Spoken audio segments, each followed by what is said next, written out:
All right, music fans, welcome back. Harmless Dave here talking. Hopefully the microphone is working properly this time and doing so in real time for real people just like you and just like me. I had uploaded a video about Dee Snider this morning and I went and listened to it. And holy crap, Batman, the microphone level was way too high. And you know what's weird is I haven't touched the mic level. So I guess the equipment is beginning to wear out. It's much like Paul McCartney's voice. Now, that's a segue, people. So you got to follow me here. So Paul McCartney debuted last night in Spokane, Washington, and videos are widely available of the show. I recently did a video about Paul McCartney stating that I believed quite possibly his best days as a vocalist were likely behind him. Now, last night didn't necessarily prove me wrong, but I will say this: Paul McCartney is insulated, as are many older artists who go out on stage, and they're banking on a couple of things, maybe three different things. Number one, their band. Their band can sing. In this case, Paul McCartney's band, all of the members, for the most part, chip in on vocals, which helps insulate Paul McCartney. Number two, you've got the crowd. The crowd is singing along. You know, it's kind of hard not to sing along when Live and Let Die is, being sung, and everybody, for the most part, knows the words to that, and so many other songs like Hey Jude and Let It Be. By the way, if you're a fan of Paul McCartney, you do get treated to mostly hit songs, but the occasional stray track that you may or may not have heard when it came out. Of course, he didn't do the entire McCartney 3 album, which would have been a disaster for those folks who came to hear the hits. And most people there are more inclined to celebrate when they hear a big hit song, either by Wings or the Beatles or just Paul doing his solo stuff. The other thing that insulates these artists when they do these big concerts is the fact that people like to have a good time. Therefore, they are celebrating with the obligatory $14 beer, possibly 2, maybe 3. Here's the deal.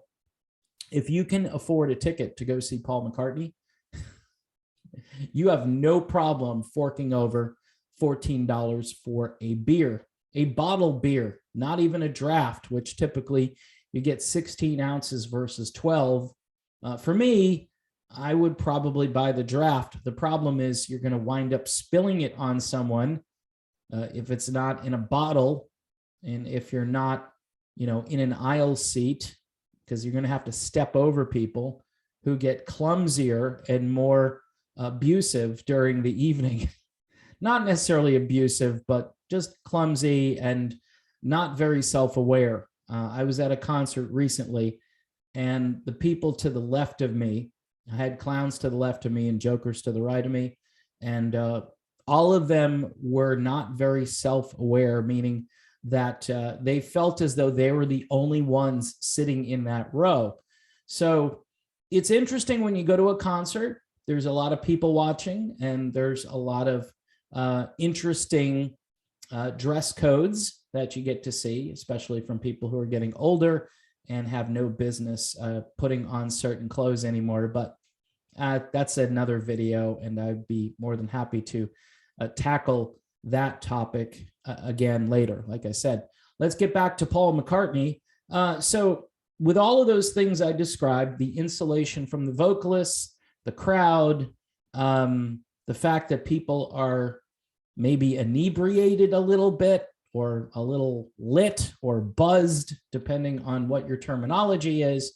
And who knows, there could be some wacky tobacco, although I'm smelling that less and less. I don't know. I guess if you light up something, people are going to know.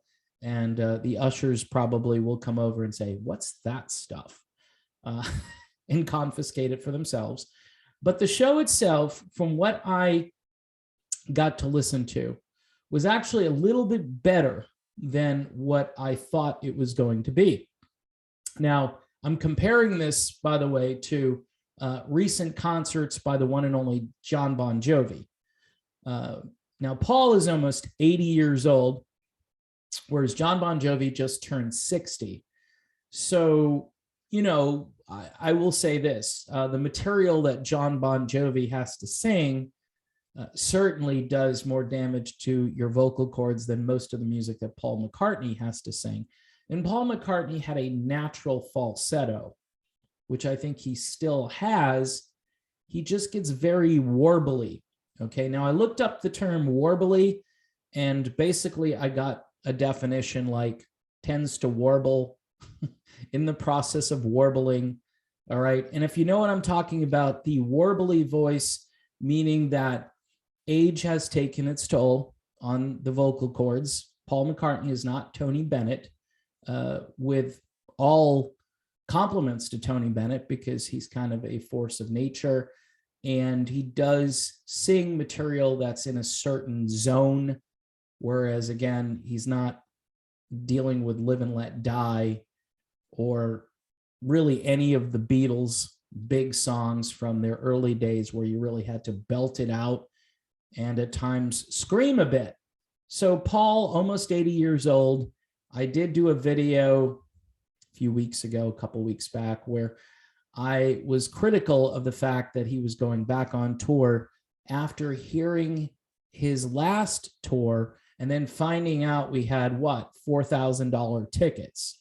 Now, in all honesty, I would not pay $4,000 to see a Beatles reunion if all members were still alive. If somebody wanted to spend that money on my behalf, I would be more than happy to go to the show. At some point, people, it can't get much more expensive to go to a concert between the tickets, the parking, the aforementioned $14 beer, and souvenirs if you want them, including t-shirts or any other band paraphernalia. I mean, that stuff can really run you a lot of money. I remember complaining at the Journey concert in 1981 that I think the t-shirts were either $8 or $10. And I'm like, I can't afford this. This is crazy. And I think the ticket, at least on the stub, was something like $12.50. You know, so yeah, I get it. The value of $1 has decreased quite a bit, but it appears that everything associated with a concert has gone up exponentially. Now you're saying to yourself, but Dave, this is Paul McCartney. You need to spend the money. No, I don't. Now, again, for you fans who are going because this is on your bucket list, right? And you've got to see Paul McCartney, and who knows how much longer he's going to be doing this. As I mentioned, he's going to be 80 years old in June. All right. Now, who knows? Paul McCartney may have the fountain of youth. He may be doing what Ringo Starr is doing. I don't know. But it's going to be harder and harder for him to hit the road and sing all these songs. Now, he was singing. Absolutely, that was his voice.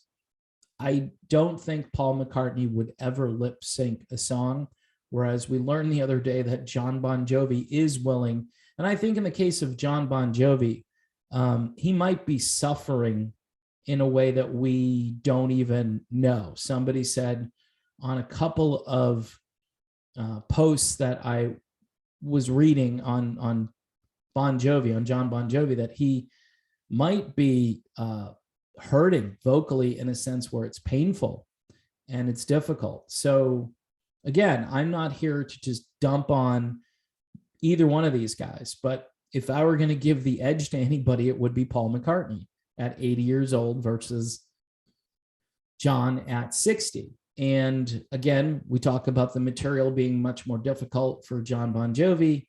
And we also talk about that Paul McCartney smartly insulates himself with a good band that is on their game, that's able to step up to the microphone, maybe on a few of these higher notes, and give Paul a little push, little help, so you can't really hear the warble all that much.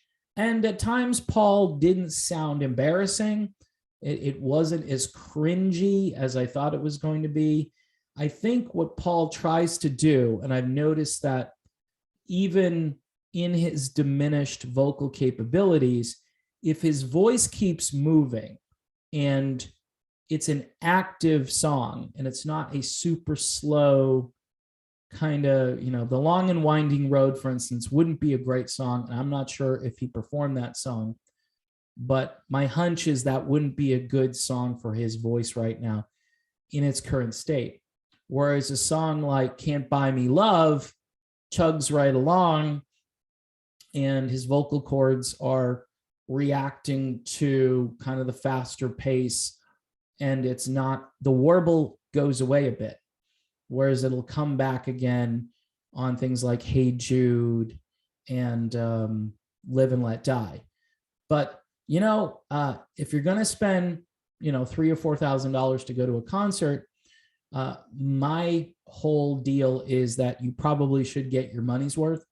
And for some people, just seeing Paul McCartney, or as he's known overseas and even here as Sir Paul McCartney, getting to see Mr. McCartney in concert is worth any price of admission. You got your bucket list. I just saw a Beatle perform live. Some would say the greatest Beatle. I might argue that George Harrison might be the greatest Beatle, but again, that's another video, and I'm sure I would ruffle a few feathers by claiming that George Harrison was greater than Paul McCartney. It just, in my mind, I just liked George. I liked his demeanor. I liked his anti-rock star mentality, and I loved his contributions both with the Beatles and as a solo artist, and as a member of the Traveling Wilburys. How's that? Throwing that out there to you folks who probably forgot about the Wilburys. But here's the deal. Paul McCartney pulls it off. I would say on a scale from 1 to 10, going to give him a 7, believe it or not. If you isolate his vocals, which you probably don't want to do, you eliminate all of the noise, you eliminate the crowd, you eliminate the insulation he has from the band, that rating probably goes down to about a 3 or a 4. All right. But we're in a very loud environment. These are people who probably remember all of the screaming 17-year-old girls who were seeing the Beatles back in the 1960s. In fact, there may be a few that are in attendance. It's hard to imagine that, but you got to add 50 something years to that. And then, people that are about Paul McCartney's age, maybe a few years younger, but, seeing the Beatles on Ed Sullivan, and so many people got inspired by that. And this is such a cultural planet Earth moment in the sense that this music changed the lives of many people. It inspired people to get involved with music. It got people into rock music who probably weren't into rock music. That's how important the Beatles were. I'm not saying the Beatles were the best band when it came to individual instruments. Again, you can put George Harrison high on the list. You can put Ringo Starr fairly high on the list. Some people think Paul McCartney is a revolutionary bass player. He's a very good bassist, no question about it. So, but if you look at each position in the band, and then you look at a band like Led Zeppelin or The Who, you're going to get some good competition from those guys, including the Rolling Stones, for that matter, who are nothing more than just a basic blues band, according to Paul McCartney. So, would I recommend paying the $4K to go see the show? No, I would not. But there are plenty of people out there with deep pockets and a bucket list that they have to, complete. And those are the people in the world, quite honestly, that have a ton of disposable income and all the nice toys at their house, including nice cars and boats and everything else, right? And of course, Paul McCartney, a big advocate of reducing your carbon footprint. but yet all the people showing up probably make ginormous carbon footprints, and it's all excused because it's for a good cause. It's for seeing Paul McCartney live and in concert. So you can check out some of the videos on YouTube. Live in Spokane, Washington last night at a place called the Climate Pledge Arena, which is very fitting for a Paul McCartney concert. I'm not sure if there were any restrictions. It didn't appear anybody was being restricted during the show. I don't know if you needed a QR code in Washington State to get into the show. It wouldn't surprise me in that location because of the politics of that particular state. But again, another reason you want to invade my privacy? Nope, sorry, I'm not plunking down this money to see Paul McCartney. See, I've seen Paul McCartney, which is a cool thing to put on my resume. 1989, I think it was, and Flowers in the Dirt, I believe, was the album. And I had a great time at the Worcester Centrum before it was like the DCU Center or whatever else they named it. But it was an amazing show. Fool on the Hill with a piano descending out of, basically the ceiling with Paul McCartney playing on the way down was just a surreal experience with Paul's voice still intact. So again, yeah, I'd rather see him with 100% vocal capabilities. Is this a money grab? I don't know what it is. I think Paul at this stage in his life just wants to keep touring and he wants to be relevant. I don't think he really needs the money, but man, someone's going to get a huge inheritance at some point. And you can thank Paul McCartney for touring at 80 years old and for your American Express, whatever it is, or your Citi card, where you can jump in and buy the tickets and maybe get 10% off instead of paying, face value. And you can get your tickets first before anyone else. You can be in the gold circle, right? So yeah, it wasn't as bad as I thought it was going to be. And you can judge for yourself. You might think it's worse than I'm describing. I'm trying to be fair and I'm trying to speak clearly into this microphone, unlike the last video that went live. So hopefully this one's better. Thanks again for watching. Don't forget to subscribe to the channel. Smack the bell for notifications. Patreon for $1 a month as we end another month. We lose patrons. So if you're thinking about being a patron, now is a great time to sign up and be a part of this channel. All right, people, I am done. Until next